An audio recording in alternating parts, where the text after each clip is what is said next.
येणारा काळ हा निवडणुकीचा आहे। या कालावधीमध्ये चारित्र्य संपन्न आणि सुशिक्षित असा व्यक्ती निवडून द्या, याचा फायदा सर्वसामान्य माणसाला आणि पुढील पिढीला होईल, असे मत डॉक्टर सुजय विखे पाटील यांनी व्यक्त केले। काष्टी येथे ते विविध विकास कामांचा शुभारंभ व साखर वाटप कार्यक्रमाप्रसंगी बोलत होते। या कार्यक्रमास प्रतिभाताई पाचपुते, प्रतापसिंह पाचपुते, भगवान पाचपुते, अरुण पाचपुते यांची प्रमुख उपस्थिती होती।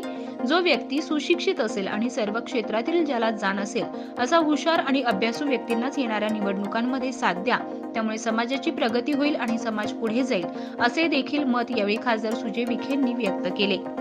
पुढे खासदार विखे म्हणाले की ज्येष्ठ आमदार बबनदादा पाचपुते यांनी श्रीगोंदा तालुक्यासाठी मागील 5 ते 6 महिन्यांमध्ये रस्त्यासाठी 200 कोटी रुपयांपेक्षा जास्त निधी आणला। या वयातही इतक्या तत्परतेने तालुक्यात जनतेसाठी काम करणारा नेता पाहिला नाही। पाचपुते साहेबांची जिद्द, चिकाटी आणि काम करण्याची पद्धत ही वेगळीच आहे। पत्रकारांनी विचारलेल्या प्रश्नाला उत्तर देताना निवडणूक अजून लांब आहे, कोण विरोधक आहे याचीही आपल्याला कल्पना नाही, कोण चर्चेत आहे यापेक्षा मला जनतेसाठी कसं चांगलं काम करता येईल याकडे मी जास्त लक्ष देतो। जय श्रीराम असे उत्तर दिले व जनतेच्या आशीर्वादावरच सर्व काही शक्य आहे। जनतेसाठी प्रामाणिक काम करत राहायचं, जनता साथ देत राहते, असे मत सुजय विखे पाटील यांनी व्यक्त केले।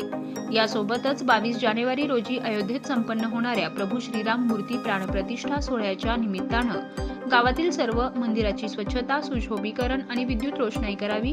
सर्व शाळांमधील विद्यार्थ्यांची सकाळी प्रभात फेरी काढून राम नामाचा जयघोष करावा। तसेच सर्व घरांवर गुढ्या उभारून भगवे ध्वज फडकवावेत आणि दिवे लावावेत आणि महिला मंडळाच्या माध्यमातून सामूहिक रामरक्षा पठणाच्या कार्यक्रमाचे देखील आयोजन करण्याचं आवाहन खासदार सुजय विखेंनी जनतेला केलंय। या प्रसंगी वैभव पाचपुते, राजेंद्र पाचपुते, मोहनराव दांगट, सुनील दरेकर, मदनराव गडदे, सुवर्णाताई पाचपुते, बबनराव राहीज, कैलासराव गवते, अशोकराव गांगड, महेशराव दरेकर तसेच ग्रामस्थ मोठ्या संख्येने उपस्थित होते।